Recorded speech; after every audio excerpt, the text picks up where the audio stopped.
Welcome to FemLead, the podcast on female leadership and role models. This show aims to inspire and equip you with the tools you need to navigate your career plans. FemLead brings inspiring career perspectives and strategies to guide your path to success.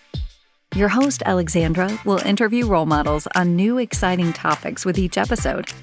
If you like what you hear, give us a review and subscribe to the show on your preferred streaming platform. Enjoy. Welcome, everyone, to a new episode of FemLead Podcast. Today, we're going to challenge your perspective of success and discuss the mindset. Today's episode is called Change Your Mindset, Change Your Life. And together with me, I have a special guest, an educator, founder and CEO of TalentED Consultancy, Poornima Luthra. She is also the author of Diversifying Diversity, Your Guide to Being an Active Ally of Inclusion in the Workplace, that is now available on Amazon, and a member of the teaching faculty at the Copenhagen Business School. Poornima has spent the last 15 years researching and teaching university courses in the field of talent management with a focus on diversity and inclusion. More recently, Poornima has taken her years of academic experience into the corporate world with the vision of making workplaces more inclusive for all. She focuses on inspiring shifting mindsets and expanding the areas of diversity that we look at through strategy consulting, corporate training, keynote sessions, talks, and many, many more. This is going to be an amazing discussion. Please, everybody, welcome today, Poornima. Poornima, great to see you. Welcome to FemLead Podcast. Thank you so much, Alexandra, for having me. I'm really excited to be here. Thank you so much for this opportunity. It was really fantastic to get in touch because we got in touch online after I saw some of your work. Fantastic mission, fantastic way of presenting your work. You have a very interesting life story. And when we first discussed, we decided to talk about mindset because you did mention that your mindset played a key in the way that you developed your career and now how you impact corporations and people in general, companies and people. And I want to start by sharing a bit about your background, Poornima, because you're currently a published author. Congratulations on that. You are a leader in the D&I field. You are a role model for entrepreneurs. You are a big promoter of following your passion and expanding your mindset. But how did you decide to pursue a career in the field of talent management to start with? Yeah, so I have an interesting kind of background to where I've got to where I am today. I actually did an undergraduate degree in electrical engineering. With the family background that I come from, there are a certain set of careers that are preferred, and being a doctor, engineer, lawyer seems to be the ones that were preferred in our community. And so therefore, those were one of the choices that I had. And as much as I really always knew that actually getting into the field of people management in HR would be actually the area that I would thrive in, that wasn't necessarily seen as the best option for a solid career as such. So of course I decided to, and it's of course all personal choices, of course, but I decided to go down that path of doing an undergraduate degree in electrical engineering. And I was great in math and enjoyed physics and the like. And so I did fine. I wouldn't say that I enjoyed every course, but there were certainly some courses that I really enjoyed, and I did well. I made great friends, and that was a good part of my journey to where I am today. And then eventually, over time, even during that undergraduate degree, I very much realized that actually the courses that were more business related, that were more human related, behavior related, were really the courses that I was enjoying learning in, but also the ones that I was able to do well in, that I was thriving in. And so that reaffirmed my belief that, that was the area that I wanted to get into. Of course, it took me some time to get to where I was and doing my PhD in this area. But again, this is one of those things that I believe is a life-changing experiences, right? It defines who you are. And so, yes, while I may not have had the conventional, traditional pathway of doing a business degree with a specialization in human resource management and then working through that and doing my PhD directly, from there, I do believe that every life experience gives you and adds value to who you are, right? And so, when I speak to my students as well who aren't sure about what they want in their life or what career path they want to take, it is hard at that age when you're 20, 22 to say that this is what I want to do. And nothing is set in stone at that point in time, right? It's not, if you do a degree in a particular area, it doesn't mean that you are going to stay in that. And we're seeing much more evidence of that today with interdisciplinary work. Actually, a lot of the things and skills that we pick up in different areas and facets of our life actually enable us to be the best version of who we are today. And some of those kind of system process thinking, being analytical, those are all skills that I developed in my undergraduate degree that really have helped me even today in being the kind of person I am and in the kind of work that I do. So I really value those experiences. I may not have valued them as much at that time, but now, of course, with hindsight, I think I reflect upon that as being an important part of the journey to getting to where I am. And you're right, mindset plays a part in that, and kind of persevering and seeing yourself through all of that, but seeing every life experience as really something that adds value to who you are. And it's difficult sometimes, but it is an important part of human experience, I think. Definitely. I love the fact that you share to your students that it's okay not to know where you will end up when you're 20. Because a big part of why I started this podcast was to discuss exactly this topic, which is very, I would say very personal, but also it's not really set in stone for anyone, yet we somehow believe we have the opportunity to impact it in each step of the way. And the truth is, sometimes things happen and they happen for the greater purpose of what your life can bring you. And it's okay not to know where the next step will take you. I love that. And I also really want to appreciate the fact that you have a story that resonates with many people that are now maybe considering shifting their careers from whatever field they're in, maybe going into tech, maybe going into business, maybe taking a break from being in a corporate setup, maybe joining a corporate setup from being in a startup or another type of organization, right? I love the fact that your life is not linear when it comes to your career trajectory, because it shows all of us that it is possible to change your mind and also feel that maybe I have this inclination for talent management, for example, that I can now, as I progress in my life, see where it will take me. How did you decide to move into talent management? Yeah, sure. I've always enjoyed human behavior and looking and understanding human behavior, right? When I, even as a young adult, observing people and the way they react to situations, the way they communicate, the way they negotiate, the way they interact with each other and team dynamics. Those have always been things that I've been fascinated by. And understanding how human beings behave within an organizational workplace is really at the heart and core of what talent management is about. And if we understand human behavior and the diversity, in fact, of human behavior, right? We're all so unique, and we all come with our own set of life experiences that have defined who we are. And we show up in a workplace environment that is more structured, that is more organized, and we're expected to be efficient and productive and to contribute, of course, towards that workplace environment. And yet we're all unique as well in terms of how we behave in the workplace. So this is always something that has fascinated me. I think it's the complexity of it all and the difference of it all, that we're all so unique, that really intrigued me. And then got me into that, the interest and the spark within to really pursue a career in that area. I have to be honest that I've always wanted to be in education. I think if there was anything, even though my pathway has been, not a linear one, as you rightfully said, Alexandra, but I think that, in terms of knowing where I wanted to be, I always knew I wanted to be a tertiary educator, a university educator. I come from a family of educators, and my father is retired as a professor a number of years ago. So I've always seen that as something that was my calling, in fact. And, when I go back to thinking about myself as a child, I used to teach my teddy bears and my sister when she'd oblige, but I used to sit and teach whatever I knew. It could be, a story that I was telling or some simple math, but on the blackboard. But it was always that idea that I was an educator and influencing others. So I think that was something that's always been in me. And it was a matter of finding the right area and field to be an educator in. So while an engineering degree, I seem to have done okay in it, I didn't see myself necessarily being and thriving as an educator in that environment.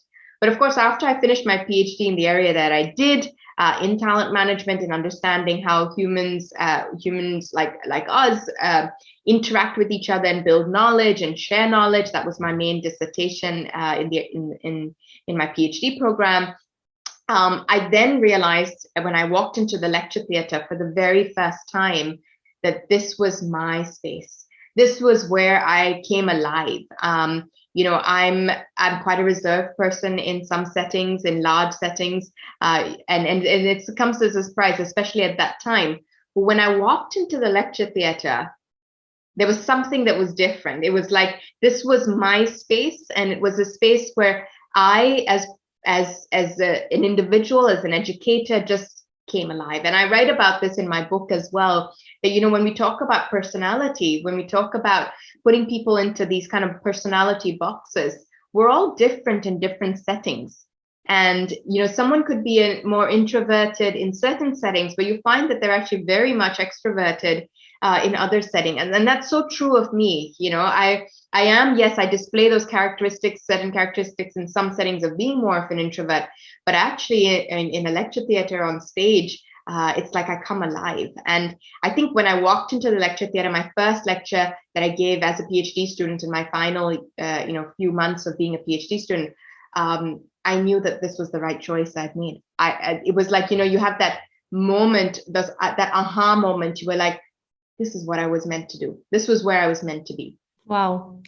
To set the record straight, you are my role model. So you've mentioned that you hope you're a role model. You're a role model for many people, Poornima. I notice when you post something, it's so full of value, and you share insights into what would really give good results to any organization, but also to individuals. And I love the fact that we can all hear the educator in you explaining us that there's more to life than what you think you do when you come 2 hours in a classroom. Is like, it's all about taking it in, explore, try to see different perspectives, talk to people, understand diversity is everywhere and it's not really based on specific characteristics. So be a bit more open-minded about the way you see life. And on that note, let's talk a bit about mindset. And what mindset did you have throughout your life? And how did it change when you realized that, oh my God, I'm in the right spot now? I'm on this amphitheater. I'm supposed to do this. Fantastic. What does it mean to know and to shift your mindset? Yeah. So for me, I think one of the, they're different, of course, as we go through life, our mindset changes as well. As we mature, as we gain experience, our mindset, of course, changes. One thing that has stayed constant for me throughout is really this idea of constantly learning and growing. I was even as a young, as a teenager, I enjoyed learning. I enjoyed learning about things that were different, that I didn't know about, things that I hadn't heard about before. In classrooms as well, when I was learning, I really enjoyed the idea of learning, the idea of growing, the way we think about things. I've always enjoyed, as I said earlier, understanding human behavior, learning about why we all behave in such different ways, and how to make sense of that for an organization, for society as well. So my mindset has always been one of learning, and I don't think that mindset has changed right now. I think that, as one of the beautiful things about all of us is that we can constantly learn, and we're constantly growing. So I always see that as an opportunity, that if there's something that I'm unaware of, if I don't know enough about, that curiosity and that open-mindedness, but also the humility, I think, to say that we all don't necessarily know everything, and we don't always have the answers, even when we're experts in a certain field. But being able to say that I want to learn, I want to grow, I want to explore this concept and idea or this question in even more depth, and my hope is that getting other people to think about their own journey in life as a life of learning and growing and curiosity, I think is something that I get really excited by. So that's one thing that I would say my mindset hasn't changed. But of course, as you grow and as you mature, I think some of the things that, I've had to push myself in many ways is to be a risk taker. Like I would never have imagined ever setting up my own company. And I actually have two companies of my own. So one is, of course, TalentED Consultancy, which does where we do a lot of work in diversity and inclusion. But I also have a food sustainability and a company where I'm the co-founder. And that's I would never have imagined, if you'd asked me 15 years ago, well, do you see yourself as being an entrepreneur? I would have said, no, I don't have the risk appetite for it. Absolutely not. What would I know about running a company? Where would I even begin with starting capital and even basic things like invoicing or paying tax, or how do you do all these basic things, getting clients? Where do you even begin with these things? And it would have been such a daunting thing. But here I am. And I think it's about that the mindset of taking risks. And if you'd even asked me, even as an educator, that, oh, do you see yourself being an author, right? I would, even 5 years ago, I would have probably said, no, that's too much. It's such a public domain to put yourself out there as an author. I'm not going to do it. But in this year, I've published, of course, Diversifying Diversity, but I've also published another book, From Plant to Planet, which is in the food sustainability space with my co-founder. So, 2 books in a year, and it's a public, the minute you write a book, it's a public domain. It's out there. There's opportunities for criticism, and there's also opportunities for people learning and growing. And luckily, I think that there's an appetite for growth and an appetite for individual learning. And so the books are doing great, and they're doing well, and they're being well responded. There's a really nice response to it. But at the same time, this is a mindset shift that I've had to do personally. And it's been an interesting journey. And I keep looking back on where I was, a couple of years ago to where I am today. And I really, there's a lot of self-work that has gone on in this process, a lot of introspection, a lot of reflection on who I am and who I want to be. And I also have role models, right? I also have people who I really look up to in terms of, providing that inspiration, because we all need them. For me, someone like Brene Brown, for example, is a real role model in terms of what she's created and the level of influence that she has. Another real role model for me is Indra Nooyi. She was the CEO of PepsiCo, and as a South Asian woman and making it to the top and really having that influence. And of course, her new book has come out as well, which I'm reading right now, and it is so incredibly inspiring, because here's someone who understands the cultural background that I'm from, both the beauty that offers, but also sometimes the challenges that it presents. And so we all have role models that we all look up to, and understanding their journey also provides that inspiration, and also the confidence that it's okay to take risks. That we, depending on where we are in the world, I certainly have come from a background where the safer option is always the option that's better, right? You don't necessarily take risks, and certainly as women, right, that it's always better to take the safe option. What's good for the family, that you don't want to rock the boat, you don't want to take financial risk, or you don't want to put yourself out there in too public a domain as such. And so these are some of the things that I've had to reflect upon, introspect upon, and really come to terms with the idea that, no, here is something that I really want to do. I feel like there's a calling here. There's an opportunity here to influence others, that I have something that I'd like to say, and I'd like to get it out there to get people to think differently. So, the mindset shift towards one that is of risk-taking, of entrepreneurship, of putting yourself out there to allow yourself to be vulnerable. I think those are things that I've learned, and I've had to spend a lot of time and energy to reflect. It's not always been easy. There have been tears through this journey. It's not always rosy as it looks. There have been moments, but for the most of it, I think that even those moments where I have, had to deal with difficult situations, I've always seen them as an opportunity for growth. And that is something that, again, goes back to my mindset that I've always had, which is around learning and growth. And also how beautiful it is to have this, I would say, positive outlook on life, especially from your beautiful speech about how you took time to also discover who you are and who you want to be. When you see any, let's say, challenge, because I'm sure you had many challenges. However, maybe you don't call them challenges. You call them opportunity for growth. You call them lessons. You call them an episode where next time I'll know exactly how to react because I understand where it's coming from. I understand what the other person meant to say. I understand I shouldn't react to it because there's something underneath the situation that I'm discovering. And this is super interesting for many of us who are interested in personal growth. I started season 3 with episodes on personal growth, and I would really want to continue on this thread of understanding how do women consider their personal growth in link with their careers, because I really want to understand if there is some sort of epiphany moment that people have when they are like, I can actually do this. I can actually become an entrepreneur. I don't necessarily want to take risks. I wasn't used to it, but I'll try it out and see if it works. It's such a difference to say that rather than saying, oh, but no one I know has done it, so how will I be able to do it, right? Such a difference in the way you also show up and present your ideas. And I do want to ask you next, because you're very interested in human behavior and you look at how we thrive.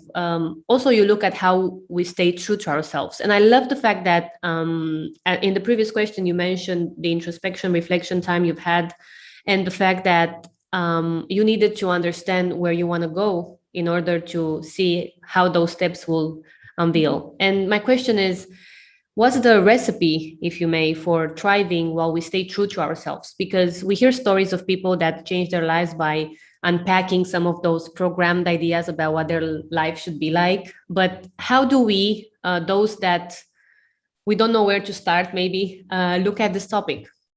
Yeah, I think,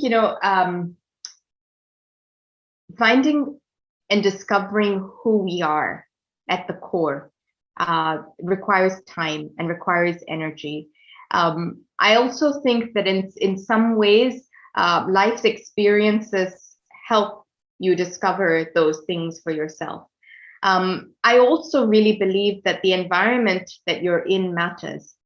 And for me, moving to Copenhagen was a pivotal moment in my life where somehow the environment, and I'm quite spiritual, so I believe that this was where I was meant to take these opportunities and these chances and these risks. But it also, there is something in that environment that has given me the confidence that it's okay to fail and be comfortable with failure. And I think culturally, as well as being a woman, we are naturally perhaps, socially conditioned into thinking that neither of those two things are things that we should be doing. Taking risks and allowing ourselves to fail in many ways. And I think it's that comfort of knowing that I was in an environment where that was going to be okay, that it was perfectly fine, that I could take those risks. And I'm very grateful for the environment that I'm in that allows me those opportunities to have taken those risks. And of course, I'm touching wood right now, but it's, it hasn't been as, an opportunity of failure, right? But it's, of course, along the way, there've been dips, there've been things I've had to confront, more my own resistance. I think I had a life coach who helped me through this.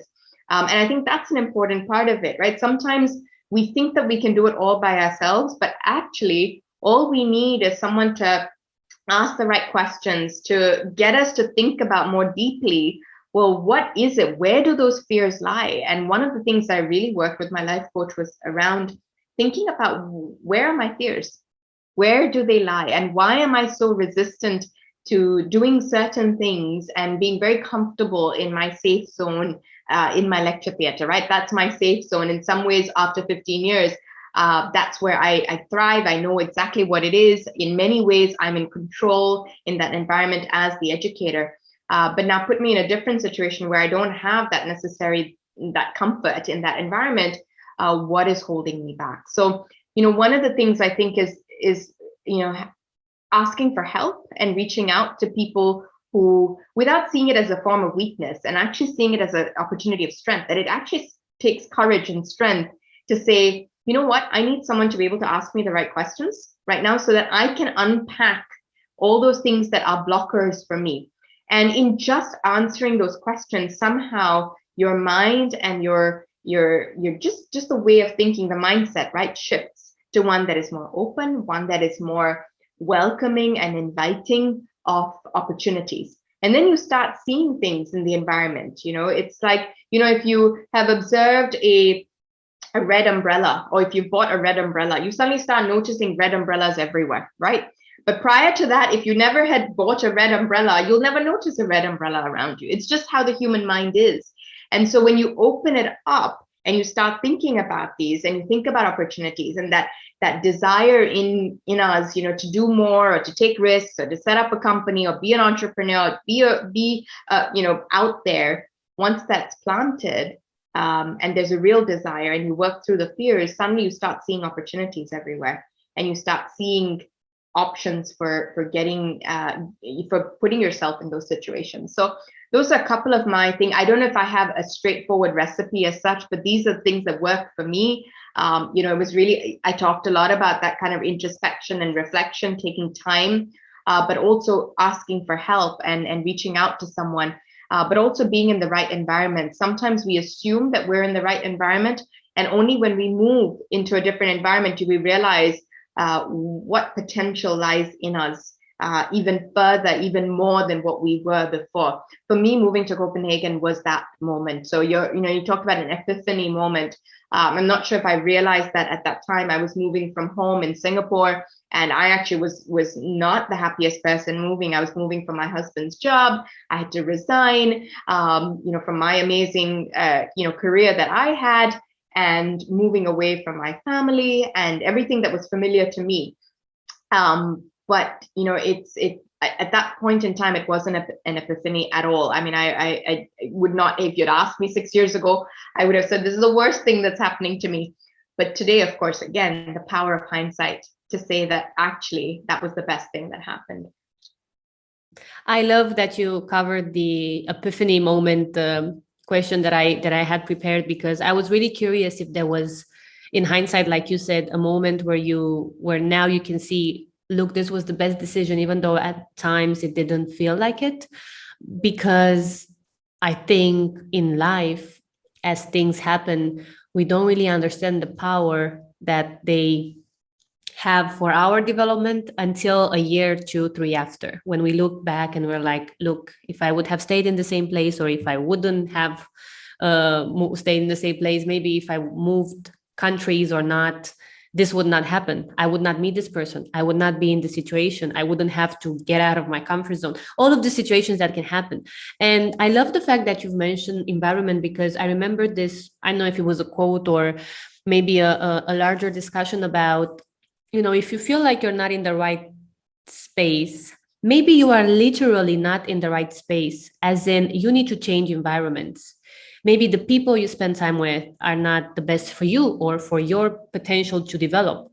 Maybe the location, maybe the setup at work, maybe the team at work, or maybe your group of friends that you've known for many years that maybe you outgrow. All of these different setups, maybe if someone is listening and they're questioning, okay, where should I start? Something we can share from our experiences is that, looking around and seeing what doesn't feel right can be the starting point, and questioning a bit whether there's something to change to test the waters, if it will really make an impact in your life. We have a few more minutes, and I want to take you through 2 topics that I really want to cover. And one of them is the imposter syndrome. We touched briefly about it in our conversation prior, and we all experience it. Over 70% of people actually agree or share that they experience imposter syndrome at times, and sometimes for long periods of time, sometimes for short period of times, here and there throughout their lives. And I was curious if you had this feeling, how did you overcome, especially moving, being new to a place, now being an expat, how do you tackle imposter syndrome? Also, from your obviously background in talent management, what do you advise people who struggle with this? Yeah. So, of course, I've experienced it, continue to experience it. So let's be honest here about it, right? Like, I think, feeling of feeling inadequate in some ways, or questioning yourself. Am I really the right person in this role? Am I doing the right thing? Am I really able to write a book? Am I really able to be a published author? It's all there, right? And it's there in you're right, in a vast majority of people at some point in time in their lives, they have experienced or asked themselves these questions. It affects some groups more than others. Women, of course, seem to experience it more. It's not that men don't, they do, absolutely, but women seem to experience it more. But also the intersectionality of different diversity dimensions means that some groups that have the intersection, so for example, women of color may experience it more. Someone who is perhaps has a disability, who happens to be a woman of color, would then experience it at an even heightened level. But I think what's really important to understand about the imposter syndrome is that while it sounds like a syndrome, sounds like it's something that is individual and a problem with me, we need to move away from that. And Ruchika and Jody have written an amazing HBR article, and I would highly recommend that article as well for all our listeners to really read. It's a Harvard Business Review article with, when we talk about the imposter syndrome, it really isn't about me as an individual having a problem that needs to be diagnosed and needs to be dealt with, and it's a problem that I have that is causing all of this, but it's really social conditioning, that there's so much in our environment that gives rise to us feeling like we are less adequate than we are. And I think that that's a problem, right? Because with the minute you start talking about groups within society, groups within organizations that have been discriminated against, that have faced bias, those are the groups where you see a heightened level of imposter feeling, right? That, am I really supposed to be here? If I'm the only one person who's a woman of color on a panel, why am I here? Am I the token tick off that someone is there, or am I really here because people value what I have to say? Those questions, but that is a consequence of actually the systemic issues that are there for why we don't see groups that are underrepresented, right? Why do we not see those numbers out there? And that's a question we need to ask ourselves. And over time, we've been conditioned into believing that we are less than, that we are less adequate than somebody else. And that is what needs to be addressed. With the narratives in school, the narratives that teachers and educators play, the narratives that parents speak to their children with, all of that has a role to play in thinking of some groups as being less adequate than other groups. And that is something that we need to address. So while many of us experience that imposter feeling, we have to also understand that it's not us, it's not individuals that are at fault for feeling that way, but rather that it's a much more systemic issue of how we've been socially conditioned into thinking that we are less than somebody else. Wow. I mean, we could probably talk hours about the imposter feeling and why it happens to certain groups more than others. We're actually going to share very, very soon an episode only on this topic, so listeners can deep dive into this and also get more readings on the topic that I think it's very important to tackle. Thank you so much, Poornima, for sharing your thoughts here. I think it's very, very useful for us to also understand a bit about your view and how we shouldn't necessarily look at a syndrome, but rather a feeling of. Before we finish the interview, that I think is really fantastic, I do want to sum up with a question about our professional lives, because with your background and also the way you work with companies, you are very familiar with different ways we tackle human resources and talent management in general.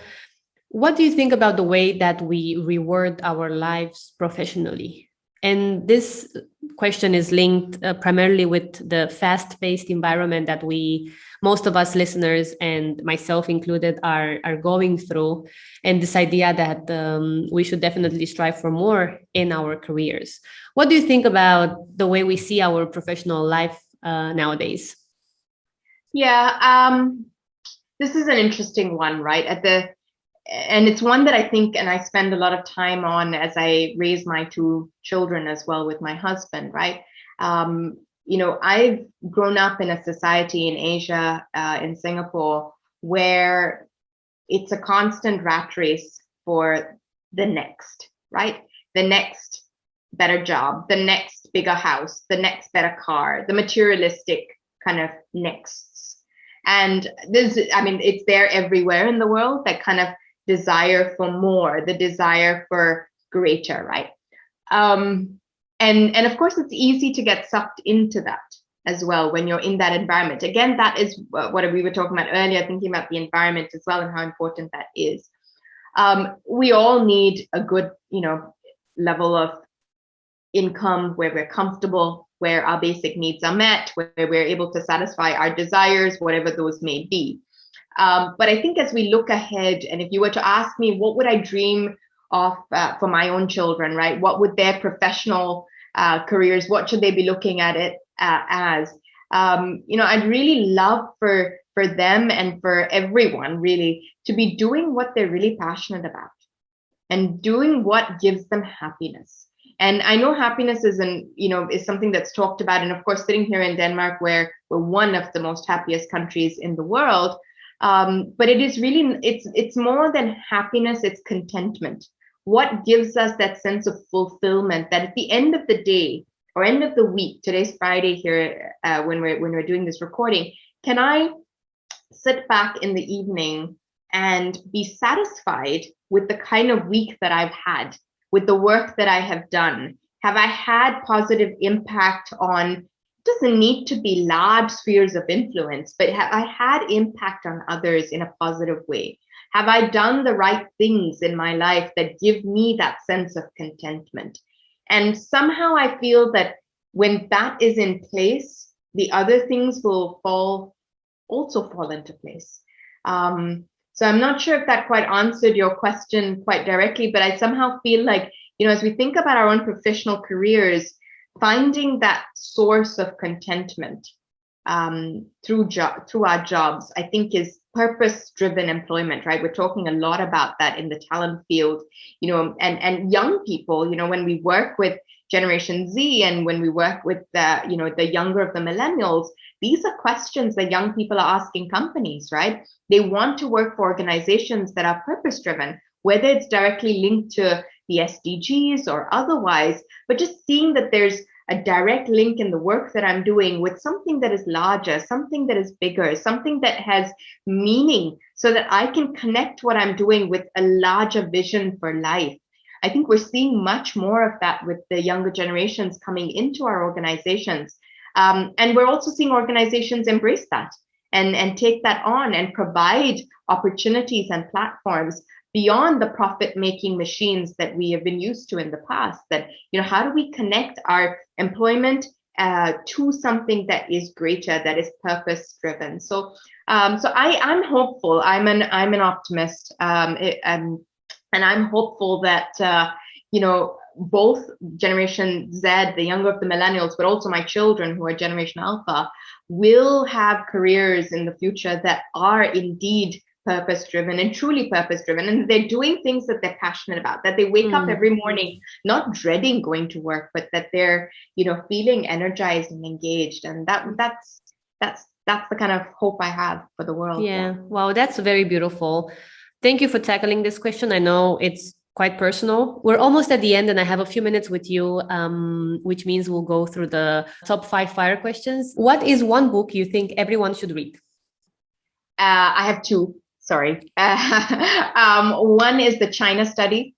And that really was a pivotal book in my life that changed the way I looked at my own health and the food choices that I made for myself. And given that COP26 is going on right now, and we're all thinking about sustainability at the forefront of the things that organizations, but also as individuals that we do, I think that's a really important one that I think we should read. The other one is My Life in Full by Indranui. I mentioned that earlier as well. It's a brand new book, relatively new book. So definitely those two books. Thank you so much. What's the best piece of advice you have ever received? There's a fable. There's an Indian fable, and it's about a story about a king and his minister. And in the end of the story, it's all about the minister constantly saying that whatever happens for the best. Who is your role model? I have many, and I think I mentioned them earlier. Brene Brown, Indranui. I think they're role models. They're strong female role models for me. Fantastic. If you were to have another career, what would you choose to do? Oh, that's a good question. I think I do a lot more social work. And the last question, if you could change places with someone, who would it be and why? That's a really good question. Who would I change places with? I'm almost thinking one of my role models. Like, I'd love to change places with Brene Brown for a day, perhaps, and have the platform, right? She's got such a large platform to influence. And someone that I really look up to, who has that kind of that voice and that reach. I think that would be amazing. That would be awesome. Poornima, thank you so much for the time. This has been a lovely discussion. I think all of our listeners and people that watch the video on YouTube agree that you have a very warm presence, and you really mean when you share something. We can see that you've been through the thought process of reflecting on the topic, and it was really a pleasure. Thank you so much for joining us. For everyone listening, Poornima shared that you can reach out to her on LinkedIn as well. So if you have any questions, or if you want to ask her anything, feel free to reach out as well. Thank you, Poornima. Thank you so much, Alexandra. It's been a pleasure speaking with you today, and thank you for this opportunity. Really grateful for this. Thank you. Likewise, thank you. And thank you all for listening. Stay tuned for more interviews with inspiring female role models. We hope you've enjoyed this episode of FemLead Podcast.